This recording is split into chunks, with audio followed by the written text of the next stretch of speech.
L'apparition de Dieu sous forme d'ange. L'ange de l'Éternel lui apparaît. Il dit, vaillant héros, Dieu est avec toi. Maintenant, Gédéon va répliquer au verset 13 qu'on a mentionné. Il dit, si l'Éternel était avec nous, pourquoi toutes ces souffrances? Où est ce Dieu-là qu'on nous raconte? C'est Dieu qui a marché avec nos pères. Il a franchi la mer Rouge. C'est Dieu qui a marché, qui a fait descendre la manne du ciel. On nous emballe seulement avec des théories, on ne voit pas ça. Donc quelque part dans le cœur de Gédéon, il y avait une révolte. Il vivait des choses qu'il ne voulait pas. Mais c'était plus fort que lui. Il n'y avait pas un autre moyen pour se défendre. Il y a des gens qui vivent des situations comme ça.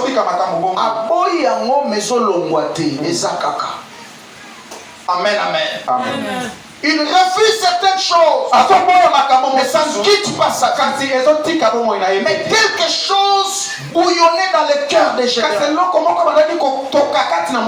Et l'eau a délivrance. Amen. Nzambe azotungisa na pasi ozomona te. Isa kwa nzamba azotungisa na pasi ozomona. Nzamba azotungisa na pasi ozomona. Ayebi ko na pasi. Ayebi ko za ba problème. Siko nzamba ozela attitude. Est-ce que na motema na yo oza na posa ya délivrance. Amen. Amen. Amen. Bukomo to sambela pona frère mon prophète ayebi kamwana. To sambela na permanence. To bongisa ba prière. Quantité à onction. Au nom de Jésus, frère, il y a appendicite, na hernie, il fallait de la miracle et lis-moi. Nzoka onction, il y a une contradiction à mon imande. Il y a un domaine de délivrance là. Il faut que solo la kana batu bosu. Yesu za ko tuna. Ba yele muto za kina kifafa ona. Yesu a tuni ba parents na ye. Et ça la ba boye depuis combien de temps? Est-ce que Yesu a ébaki? Attends que Nzamba a ébaki. Mayebi, alinga ko pesa ne mateya. Na ba yekoli na yebo ba ke makamususu ko sambela kamba mbangu te. Tuna oyeba. Biso to bongi tala quantité onction. Au nom de Jésus to bando prière. Nzamba bi Paul Kata. Benga no frère o pembeni bosolola. Na bengi na pembeni na bi frère. Nzamba yesu to Kata. To solola na yo problème ezani. Solito bonne là appendicite na kiss c'est ce qui est lis-moi jusqu'au les nabi pasteur donc problème c'est ça grand frère na benga na poto abaka otine la $1,500 pour l'opération ce qu'on a hier na ça déjà calcul appendicite na hernie ko kutata ba 200 ou 300 ce qu'on a 1,500 wana. Si on a ça l'état dépense à 200 ou à 300, na kotikala na ba 1,200. Na banda cabine, na banda mo affaire. Les calculs na zali na moya moi. Totoka ya frère. Quand les prophètes à l'obia. Donc pour regretter belé onction to quitter la frère. Il y a des gens qui sont comme ça. Ça va to bazaka bongo. Yo moni na problème o kile mawa, mais yemo katine mawezate. Ils trouvent ça normal. Amen. Et des gens comme ça, tu peux lui imposer les mains et les pieds. Et aussi battre. Est-ce que tout le monde se le Amen. Ah, c'est très important. Voilà pourquoi nous devons réaliser ces choses. Délivrance à Moutebanarano na Yemoko. Oh frère, il faut calculer bien. Vous avez raison, ils sont ça pas que frère. Amen. Amen. Non respecté. Alors, si tu lis encore dans Josué, donc ici c'est pour dire quelque chose a bouillonné en Gédéon. Où est le Dieu de nos pères? Donc il voulait que Nzamba tirara Nzamba masolote. Nzamba tirara Nzamba ba témoignage ya batatate, mais Nzamba comme appelle Nzamba témoignage ya vie na ngai. Amen. Est-ce que tout le monde a zoloba? Amen. Amen. Ah oui. Et ça qui a celui qui a délivrance soda zotindi la kanga batunyo so na biro awa batunyo so bazo na biro awa Beaucoup na bengi soldat na gangeli na bime. Yo zo tinda ka batu nyonso wa mukoloni okoyeba ke nzamba za kapena yo. Amen. Il faut banda kokondela bango kuna. Tango kondeli mutu nzambe amoni miracle. Yo papa Zagarango et qui te prépare en aïe. On se fait courage à Moussala. Est-ce que tout le monde le dit amen? Et c'est ça ce qui était le souci de Gédéon. Il voulait abandonner Kolinga. Kenzamba tika la nzambe ka ya masolo ya batatate mais bango pe bana ba vivre nzambe. Amen. Ces soucis-là, c'est ce qui a attiré Dieu. Souci à délivrance aux gens dans le championnat. Amen. Est-ce que tout le monde le dit amen? Amen. Très important. Mais si Dieu n'agissait pas dans ce temps de Gédéon, il y avait une raison. C'était quoi? Son père était sorcier. Voyez? Il a levé l'autel des balles. Et parmi les formules de délivrance, Dieu va dire à Gédéon, il dit, va, lève-toi, la nuit commence à détruire les autels des balles de ton père. Donc si ça ne marchait pas, parmi bateau coopérer na butu pour makamwe simate na famille de Gédéon et na tout Israël tata bango. Est-ce que tu vois sur le namba? Il y a toujours une raison. Et à l'époque de Jérémie, Dieu lui a dit, si ta plaie ne guérit pas, c'est parce que tu es dans le mélange. Ok? Tu vis dans une vie de mélange. Tu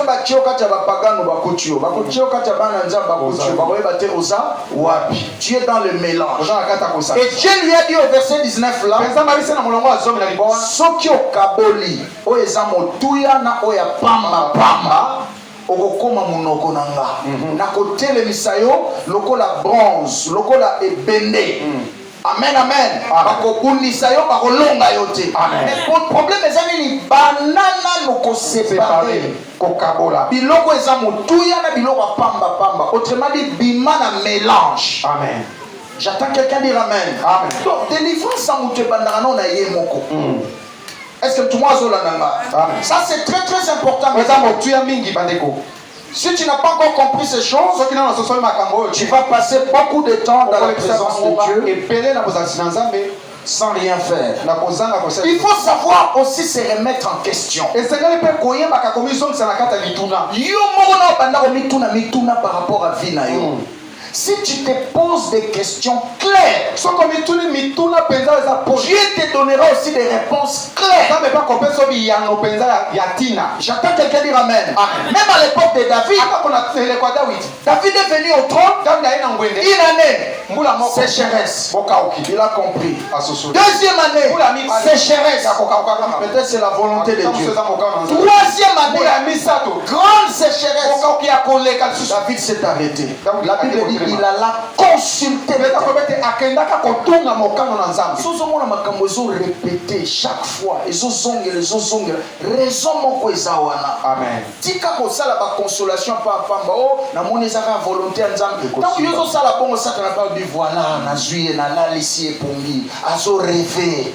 Il ça faisait tika ko rêver. Tika ko rêver. Sois dans conscience à vie na yo. Amen. Amen. Amen. Prends conscience. Ah oui. Yo. Toi voisin ça agi. Ça agi. Est-ce qu'on va maintenant ressembler par rapport à agi?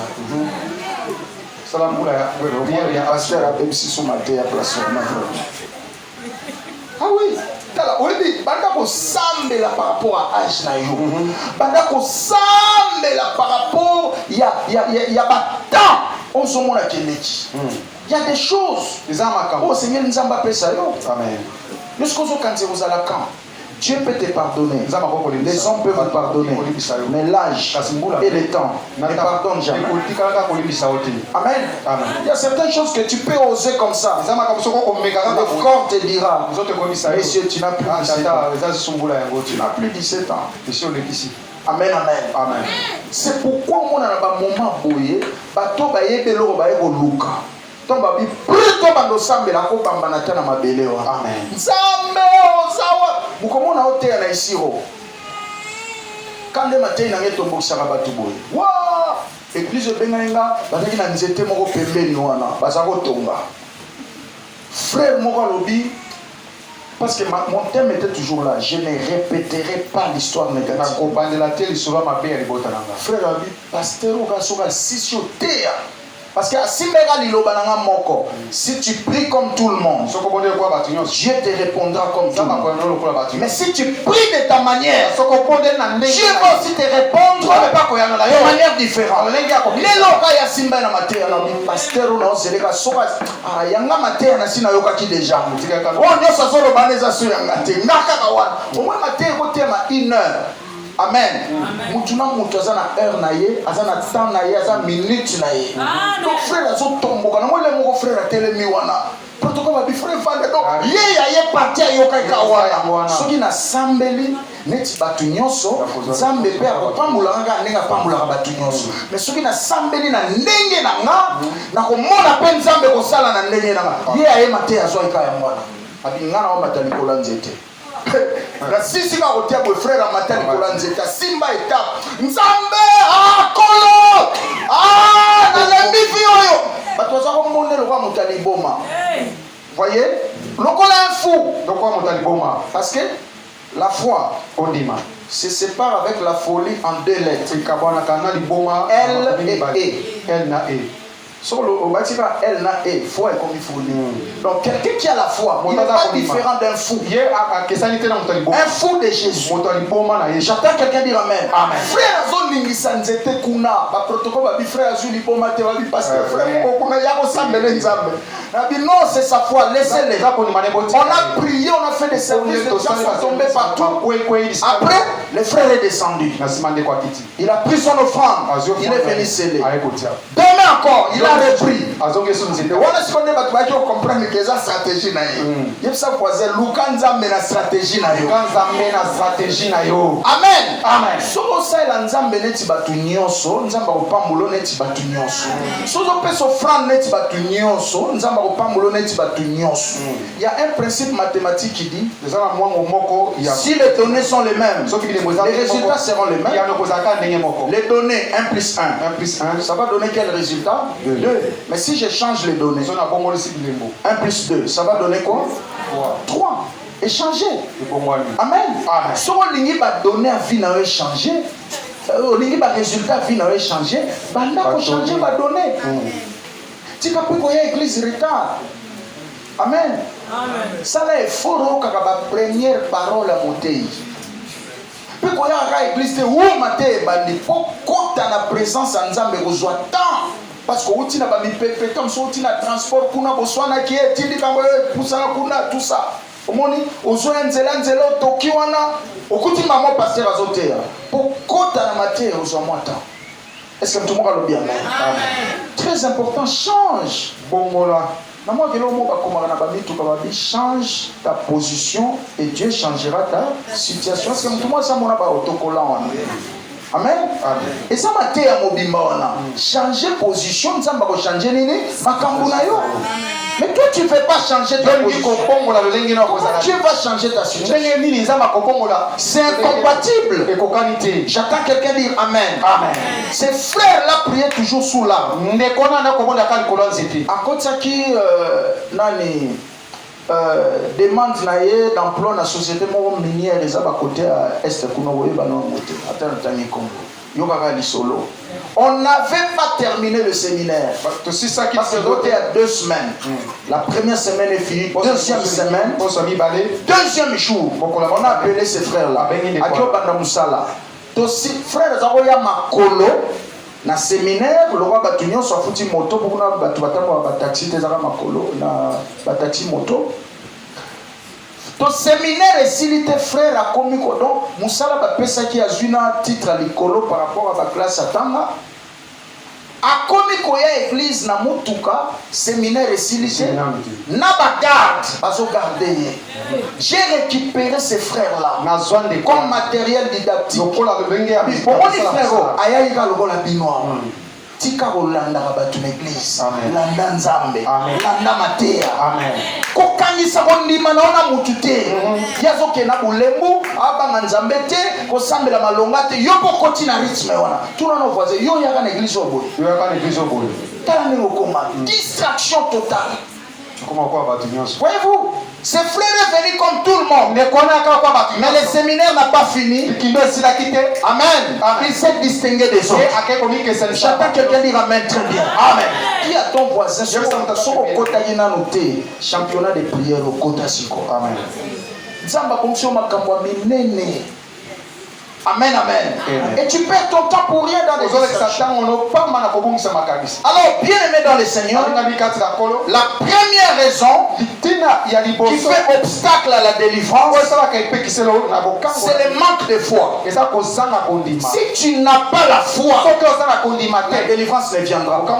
La Bible dit dans Hébreux 11, verset 6. Or, sans la foi, il est impossible de lui être agréable. Amen. Amen. Et la Bible continue. Il faut que ceux qui s'approchent de Dieu croient que Dieu existe. Et il est le rémunérateur de ceux qui le cherchent. Est-ce que tu crois que Dieu peut te répondre, frère? Amen. Amen. Non, miracle. Oui, culte kaka moko eko changer viande. Problème est que eyeli na biso to yaka na momesano. OK? Ya mwana nzambe mwasa elo makamuso ezate. Ces frères-là a vu sa vie changer en un jour. Et na souka frère on a contribué à bi pasteur. Batunyo son église ba foutre le billet avion zozonga Kinshasa mais nga moko pe à cause de misala nzana on contribué donc o ba église mon bébé si billet frère on a pas si billet. Pourquoi Dieu l'a béni? Un seul culte a changé sa vie. Et pour moi, la vie a monté pour moi dans mon colomoko. Ça n'a pas de la présence de Dieu par habitude. Il y a une attitude, il y a une foi. La Bible dit approchez-vous devant le trône de Dieu avec assurance. Zamba yoka prière, frère. Batusuba yaka nengo yebo asambeli pe abimi lobi vie changer. Amen. Paralytique wana lobi bateri biso abanda ya mikolo nyonso tala mikolo elandanaka mekokana bate. Amen. Sikona mituna biso nde tokoma ko kokanisa mikolo. Lelo za journée mercredi a mikolo yo nazomwa makamna ngezo simba tomoni e simba kite lobi mais lelo ko simba. Amen. Est-ce que tout le monde se le bat? Amen. Sortez dans les habitudes. On ne s'habitue pas avec Dieu. Viens dans la présence de Dieu avec la foi. Et c'est ça le plus grand piège du diable contre ta vie. Écoutez, Satan a une quantité de prières rebelles. Mais qu'on permettre tous à la condiment par rapport à la prière. Or, si on s'embelle belé sans la foi, on a nos résultats. Amen. Est-ce que tout le monde se le bat? Amen. Amen. La foi, c'est un moyen de posséder ce qu'on espère. La foi, c'est croire aux choses que tu ne vois pas, mais tu es convaincu que ça existe. Et la foi a un langage. Mouto tu ko sambela za na foi na langage ne changeaka. Amen. Akobongo la façon koloba. Amen. Alors basul ndenge mokoti. Frère moko bo nzamba pambola ka ye kana ba église kana ba matei boy. Alors que on prêchait sur la grandeur. Le frère a reçu le travail par la foi. Loba simananga par la foi. Par la foi. Kondi mezaka na loba, kondi mapesa kana ba aspect. Obi mutazana ana foi. Autant les mêmes à ta image. Au moins que muto azolukelo monzamba saela. Amen. Frère, il y a des frères courageux. Les abandeko bazaka kasa. Aki oluka musala bazaki au moins 20 personnes. On a supprimé presque tout le monde. Balongoli batu nyonso. Frère avant qui na mutu na ye. Au moins bilo mo passer la ola za sala bino alobi.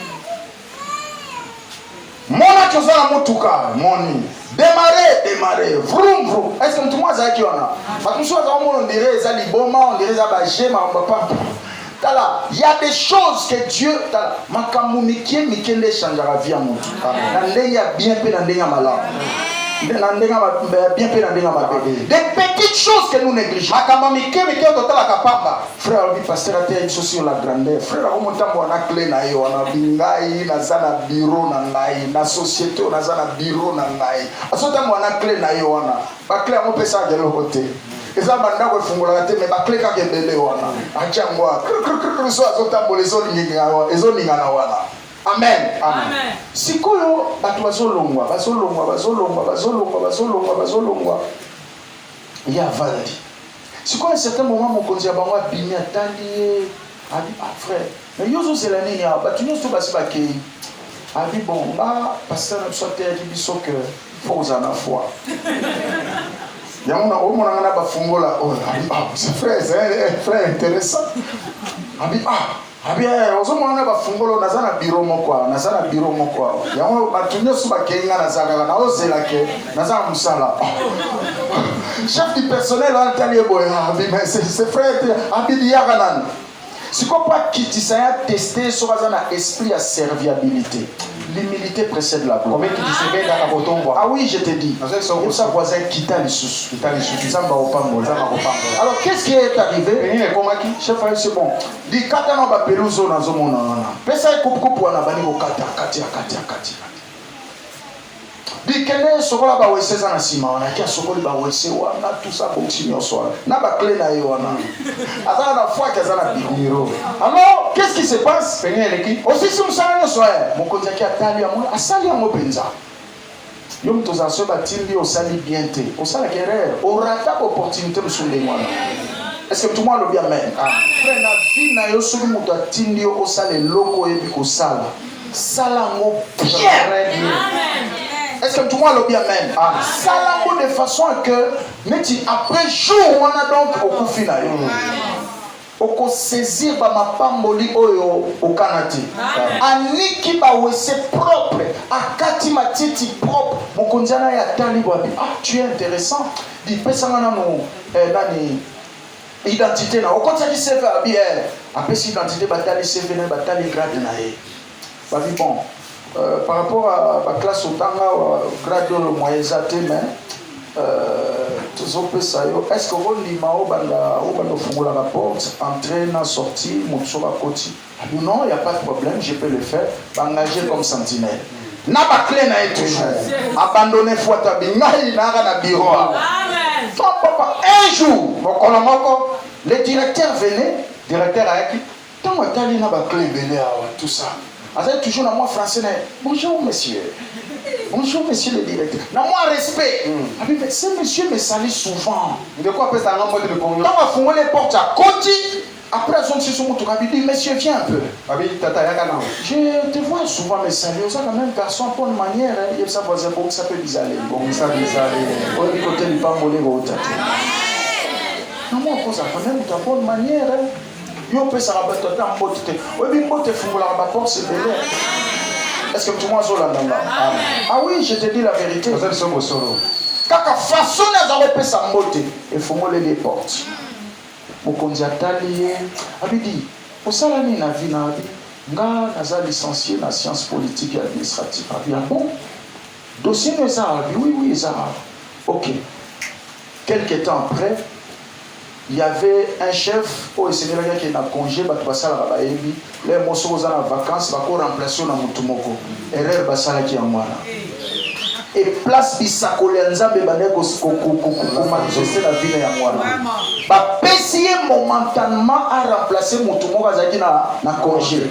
Abanda Moussala. Asala Moussala comme du jamais vu. Nzambe pas créé penalty type pour un malade et bétail. Dans l'air à Rosonga.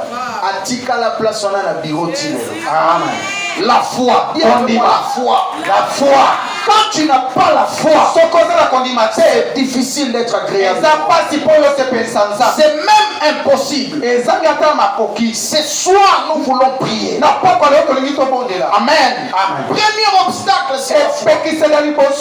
Longola baide na mutu na yo tika ko schématiser nzamba sala ka ndenge ya lingi na ngonga ko ya lingi. Tiko kanisa ke nzambe akoyela boy. Non. Pour un seul problème, je peux utiliser plusieurs canaux. J'entends quelqu'un dire Amen. Ne sois pas comme Naman. Naman est venu en Israël pour chercher la délivrance. Il a fait des plaies dans le corps. Il était lépreux. Voyez? Mais il a tout schématisé dans sa tête. Quand il est venu, il savait que quand il va venir en Israël, le prophète va sortir. Il va, soit il sera en robe avec des barbes. Il a tout schématisé. Et quand je serai devant le prophète, il va prendre de l'huile, il va me toucher dans le plaid et il va invoquer son Dieu. Il a tout schématisé. Et quand il est venu en Israël, Dieu a parlé au prophète. Il lui a dit, il y a quelqu'un qui arrive. Et le prophète a ordonné seulement à son assistant. Va dire à ce général-là d'aller se jeter dans l'eau. Les Jourdains, 7 fois. Et il sera bien. Naman a fâché. Mais il y a qui n'a idée que le prophète y est mon corps. D'abord, on a un général. Après, il va péter dans la tête.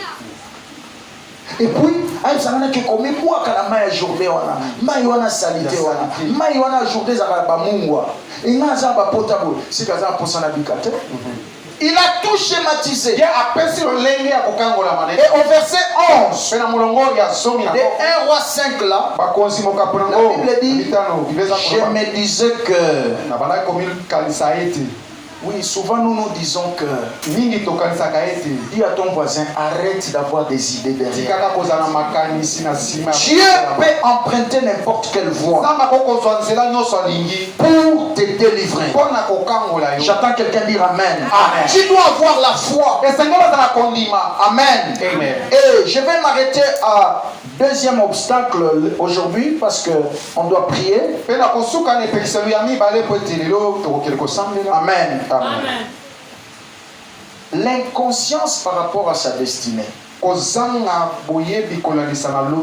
Amen. Amen. Quand tu n'es pas conscient par rapport à ton demain, à ton lendemain, ça peut être un obstacle. Amen. Amen. Prends conscience de ta vie. Parce que quand on n'est pas conscient, on peut commencer à gaspiller ton potentiel. On va tomber dans la distraction. Vous voyez?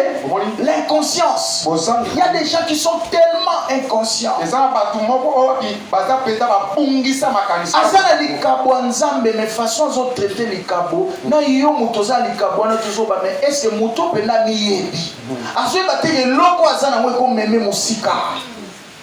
Amen. Amen. Inconscient totalement. Mais nous voyons un homme dans la Bible qui s'appelait Jaébet, qui a pris conscience de sa vie. Et il s'est décidé de chercher la face de Dieu. Et il a eu gain de cause. J'attends quelqu'un dire Amen. Amen. Et on termine par le troisième. Troisième, c'est manque d'intérêt à la parole de Dieu. Aujourd'hui, on va s'arrêter par là. Quand tu n'as pas d'intérêt à la parole, tu peux bloquer ta délivrance. Amen. Amen. Manque d'intérêt à la parole. La Bible dit dans Jean 8, verset 30, vous connaîtrez la vérité et la vérité vous affranchira. La vérité, c'est la parole de Dieu. J'entends quelqu'un dire Amen. Amen. Si tu n'as pas d'importance à la parole, tu peux bloquer ta délivrance. D'abord, wapi Bible na yo. Tu n'as pas wapi Bible na yo. Ah oui, wapi Bible na yo. Tout ce que nous cherchons, nous se trouve dans la parole. Yanga yango, Bible à téléphone to kondima yote. Alléluia. Amen. Amen. Cette Bible ici, je l'ai achetée $70, ça, avant le confinement. Avant le confinement ou après? Avant. Qu'est-ce que c'était avant? Avant le confinement. $70. 2 semaines après, pas de petit confinement. 70. Dans la Bible, il y a $120 que j'ai acheté. Voyez-vous? Amen. Amen. Il faut donner de l'importance à la parole de Dieu. Nous sommes une église enseignante. Quand tu viens à l'église, sois sérieux en toi. Et tu as ta Bible. Tu as un bloc-notes, verset. Mais comment tu as versé? Dieu peut te rejeter tout simplement parce que tu désobéis à sa parole. C'est ce que la Bible dit. Dans Osée 4, verset 6. Parce que tu as rejeté la connaissance, je vais te chasser de ma présence. Voyez-vous? Parce que tu as rejeté la connaissance. C'est dans la parole de Dieu que nous recevons les secrets de la délivrance. Amen.